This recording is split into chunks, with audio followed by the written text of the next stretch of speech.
ya lurus lagi. Maka itu kita coba memahami nasihat seorang Khulafaur Rasyidin, ya, Khulafaur Utsman bin Affan.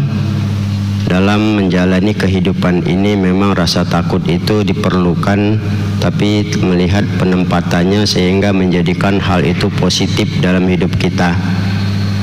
Di dalam kitab Isti'dad Yamil Ma'ad, Utsman bin Affan berkata, ya, qala Utsman radhiyallahu an, ya, Utsman bin Affan radhiyallahu anhu berkata, kata Utsman itu, innal mu'mina fi sittati anwa'in minal khauf. Sesungguhnya orang mukmin, ya, orang yang beriman itu berada pada 6 macam dari rasa takut.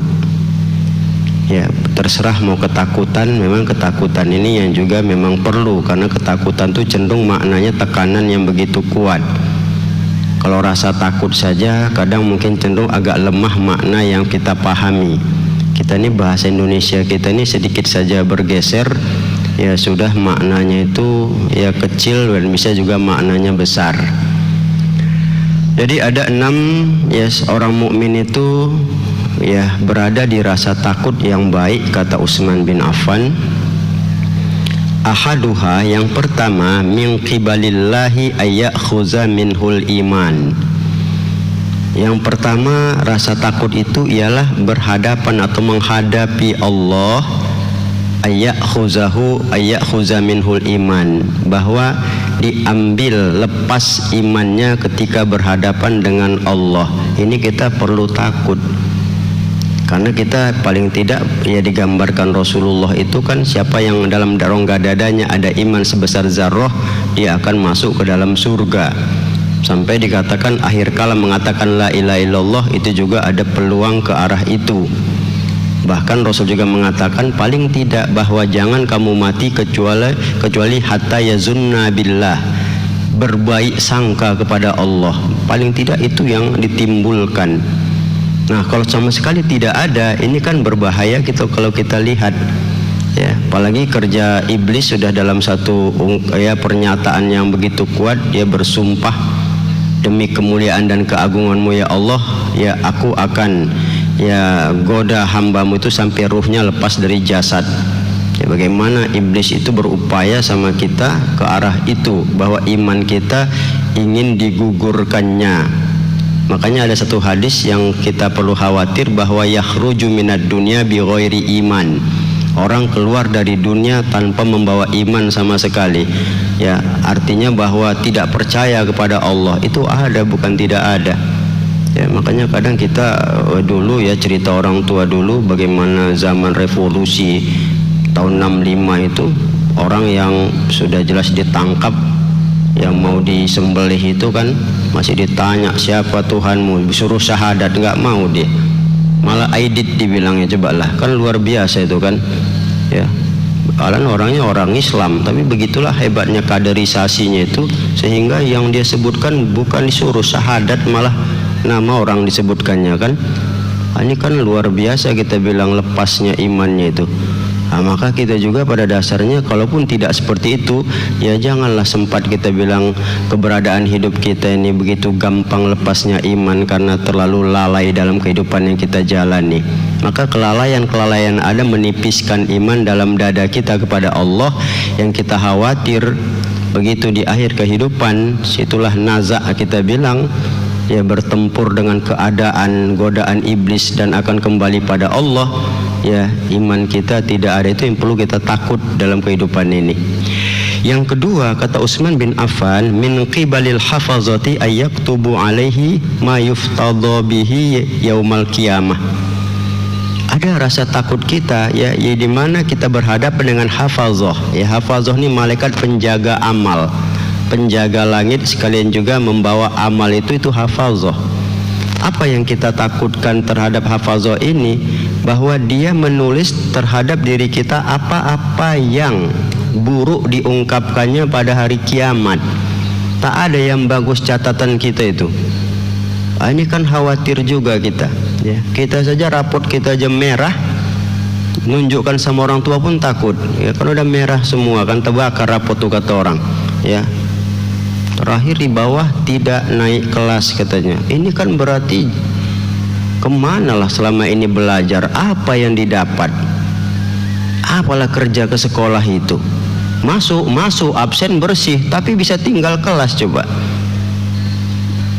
Belum lagi kalau kita bilang Pak dipanggil bolak-balik orang tuanya, kenapa? Banyak kali problem, hadir tapi kawannya ada yang benjol kepalanya, ada yang patah giginya dibikinnya, coba lah. Ini kan berarti orang pada dasarnya ya catatan-catatannya itu membuat dia tidak bisa ya layak untuk naik peringkat. Nah, kita juga pada dasarnya ada kekhawatiran kita. Ya, apalagi di dalam Al-Quran itu kan dikatakan Iqra kitabaka kafa binafsikal yauma alaika hasiba. Bacalah kitabmu itu nanti, kata Allah, cukup itu yang menjadi perhitungan bagi dirimu. Awak baca nanti yang tuliskan oleh hafazah itu, yang dia bawa itu kan malaikat kiroman katibin ya, dibawa oleh hafazah, dijaga amal itulah ditunjukkannya nanti. Ya, nggak nyaman ya, itu nggak nyaman sama kita. Maka kekhawatiran ini perlu, bahwa kita ingin punya ya raport, ya punya catatan, punya dedikasi yang baik dalam kehidupan. Maka itu dimanapun lakukanlah kebaikan semaksimal mungkin, insya Allah ada manfaat yang besar dalam hidup dan kehidupan kita. Kemudian yang ketiga, kata Utsman bin Affan, min qibali syaitani ayyubtila amaluh. Ya, yang ketiga, kita takut juga ya, khawatir juga berhadapan dengan setan yang yubtila, membatalkan, merusak, menghapus amal. Memang itulah kerja setan. Kalaupun dia tidak bisa ajak kita untuk melakukan kejahatan, bertentangan, ada panggilan sholat tidak mau, ada kebaikan tidak mau, itu pertama. Ketika tidak bisa, dia berupaya mengganggu kita dalam posisi berbuat baik itu. Kalaupun tidak bisa juga, maka terakhir titiknya apa? Dia menimbulkan ria dalam hati kita. Itulah kerja dia itu. Yang penting nggak bernilai, itulah masalahnya. Ya. Makanya kita bersyukur Allah Tuhan yang maha luas keampunannya. Ketika kita berbuat keburukan, kita mohon ampun, Allah ampuni. Nah, ketika kita mau ria, maka ya kita ingat sama dia, terlepas dari hal itu, kita selamat. Tapi setan kan jelas, ya itu disuruhnya ya anak buahnya ya anak buah iblis itu, setan itu disuruh iblis untuk apa? Merusak amal kita itu dari segala sisi. Makanya dalam satu ya ungkapan di Quran itu pada surah Al-A'raf ayat 16 itu kan jelas ya, summa la'atiyannahum min baini aydihim wa min khalfihim wa an syama'ilihim aymanihim wa an syama'ilihim wa la tajidu aksarahum syakirin. Iblis begitu dikeluarkan Allah dari dalam surga itu, dia sudah menggoda ya Adam, maka dia berjanji dengan begitu ya dendamnya itu kan, aku akan datangi mereka dari depan, dari belakang, dari kanan, dari kiri, kau akan dapati mereka orang yang tidak akan bersyukur, katanya. Begitulah ya kita bilang dendamnya iblis itu ya terhadap kita ini. Maka tidak ada alasan bagi kita bahwa berupayalah ya semaksimal mungkin untuk mengikhlaskan amal, membersihkan sikap dan perbuatan kita. Ya, kita luruskan niat, insya Allah ya nilai keselamatan kita akan ada ya. Maka rasa takut itu perlu kita timbulkan sehingga ada kehati-hatian kita di dalam berbuat apapun. Karena bagi kita ini syukurnya itu ya kadang luput dari diri kita, tapi sama Allah tidak ada luputnya. Famay ya'mal mithqala dzarratin khairan yarah. Siapa yang melakukan amal yang baik, perbuatan baik walaupun sebesar zarrah, dia akan melihatnya, diperlihatkan sama dia itu. Begitulah sayangnya Allah. Maka itu bagi kita sekecil apapun dan sebesar apapun, mari kita jaga sekuat mungkin. Insya Allah ya Allah akan menolong kita. Maka itulah perlu kekhawatiran, rasa takut itu kita timbulkan sehingga ada upaya safety ya, penyelamatan dari nilai amal. Nah, kemudian yang keempat, kata Utsman bin Affan, min qibalil malakil mauti ayyakhuzahu fi ghaflatin baghtatan. Ya, kita juga takut berhadapan dengan malaikat maut ya, di mana ketika dia mencabut nyawanya, yaitu nyawa kita ini dalam keadaan ghaflah, lalai. lengah, baghtatan, yang dia datang dengan baghtatan ini tiba-tiba, lagi lalai tiba-tiba mati. Inilah yang kita tidak mau.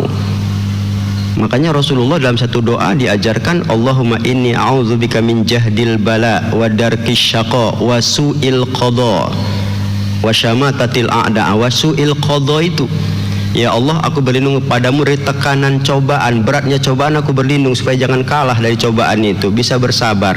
Aku berlindung daripada ditimpa celaka. Aku berlindung daripada buruknya qada, buruknya ketetapan. Itu pada dasarnya di mana bisa terjadi? Ya ketika lalai, bahkan salah. Ya, makanya kan ada satu hadis itu, man zana aw syaribal khamri yanzi'u imanahu kama yanzi'ul qamis ya qamis ala ra'sihi. Siapa yang berzina atau minum khamar, pada saat itu Allah mencabut imannya bagaimana lepasnya baju dari kepala. Kalau ke gamis itu kan baju yang masuk dia, tentu bukanya mana lewat kepala. Nah, lepas dari kepala itu, seperti itulah iman, mati pula di situ lagi kan. Nah, inilah yang bahaya kali sama kita. Malaikat maut tidak ada banyak cerita. La yastakhiruna sa'ata wa la yastaqdimun. Sudah sampai batas umur itu, maju tidak, mundur tidak, pas sekali dia. Nah, inilah yang juga kita perlu khawatir. Maka itu insya Allah kita bisa lebih berjaga. Ya, kalau bisa mati dalam keadaan sujud, mati dalam keadaan berjuang, lagi bekerja, lagi apa yang baik-baik, di situ kematian kita insya Allah. Tapi jangan keadaan lalai ya. Ini kadang di kedai ya, di warung main catur, lagi sekak mat juga dia kan, padam dia. Ini kan kacau kali, udah kemana-mana pikirannya itu kan. Ya, lagi membanting dam batu, mati pula dia lagi kadang. Inilah kalau kita lihat banyak hal yang kalau bisa janganlah mati seperti itu. Ya, matilah dalam tempat-tempat posisi yang baik dan benar dalam perbuatan-perbuatan ya. Maka itu Rasul mengingatkan, malaikat maut itu melihat kita, mengintai kita satu hari 70 kali.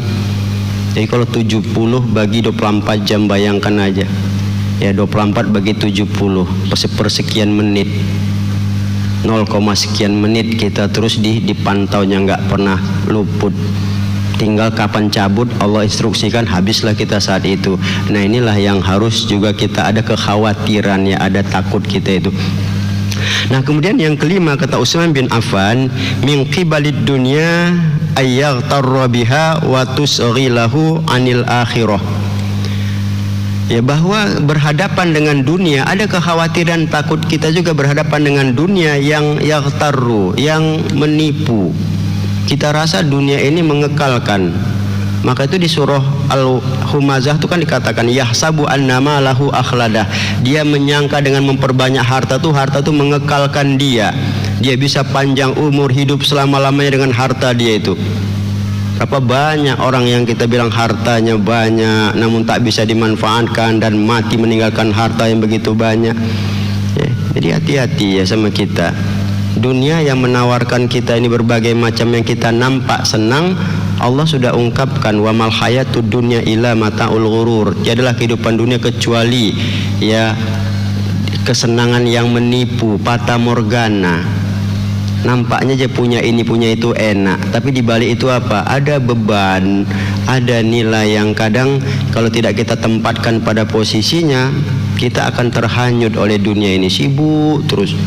Ya, punya banyak hal, kadang badan lelah, habis waktu memikirkan ini itu. Kita bilang apa yang perlu lagi dimiliki di rumah. Rumah sudahlah besar, tempat banyak kosong, isi semua itu, ujungnya begitu penuh mati dia. Nah, ini yang kadang-kadang kita lihat. Makanya Utsman juga ada nasihatnya, jangan kau tempati, jangan kau buat rumah yang kau tidak menempatinya. Itulah rumah di dunia ini. Berapa lama lah kita nempatinya coba? Bangunnya bertahun. Ada yang bangun sampai 3 tahun, begitu selesai innalillahi lah dia tak sempat. Nah, inilah yang juga harus ya kita pahami bahwa awas ya, jangan sempat dunia ini melalaikan kita ya, akhirnya pak akhirat pun tidak dapat sama sekali. Sementara di Quran itu berulang-ulang walal akhiratu khairul laka minal ula walal akhiratu khairu wa abqa qul mata'ud dunya qalil wa darul akhirah khairul liman ittaqa. Kesenangan dunia itu kecil kata Allah, tapi akhirat itu jauh lebih baik bagi orang yang bertakwa. Itu banyak ayatnya cerita tentang itu. Jadi makanya dunia ini kita berbuatlah sebaik mungkin agar tidak lalai, sehingga akhirat kita akan kita dapatkan. Nah kemudian baru yang terakhir, yang keenam, kata Utsman bin Affan, yang perlu kita khawatir dan takut juga, min qibalil ahli wal iyali ya ayyastaghila bihim wa yusghilunahu an zikrillah.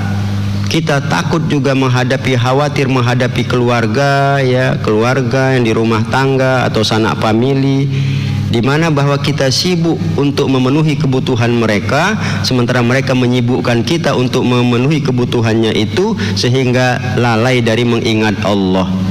Ya, sama keluarga itu ya memang betul kita perlu apa yang layak, tapi janganlah terus ya kita bilang kita sibuk totalitas untuk keluarga, untuk ini itu segalanya.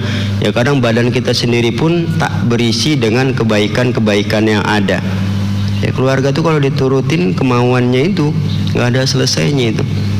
Ya, makanya di surah Al-Munafikun ayat 9 itu kan diungkapkan, ya ayyuhalladzina amanu la tulhikum amwalukum wala auladukum an zikrillah. Wahai orang yang beriman, jangan disebabkan harta kamu dan anak kamu lalai dari mengingat Allah. Wa may yaf'al dzalika faulaika humul khasirun. Siapa yang melakukan hal seperti itu, dia termasuk orang yang rugi kata Allah. Ini termasuk di sini.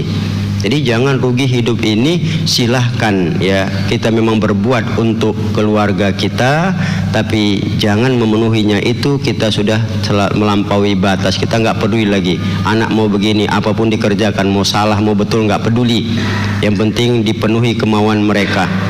Nah inilah hal-hal yang kita khawatir di dalam kehidupan kita, sehingga dengan hal seperti ini insya Allah bagi keluarga bisa cari yang halal, yang baik. Yakinlah keberkahan itu yang perlu kita dapatkan. Kalau sudah berkah, insya Allah keselamatan dunia kita untuk keluarga pun kita baik memperolehnya, dan orang itu juga baik menikmatinya. Saya kira demikian, wallahu a'lam. Baik, terima kasih Ustadz. Dan untuk pendengar yang ingin bertanya, saya sudah buka 8463133 dan SMS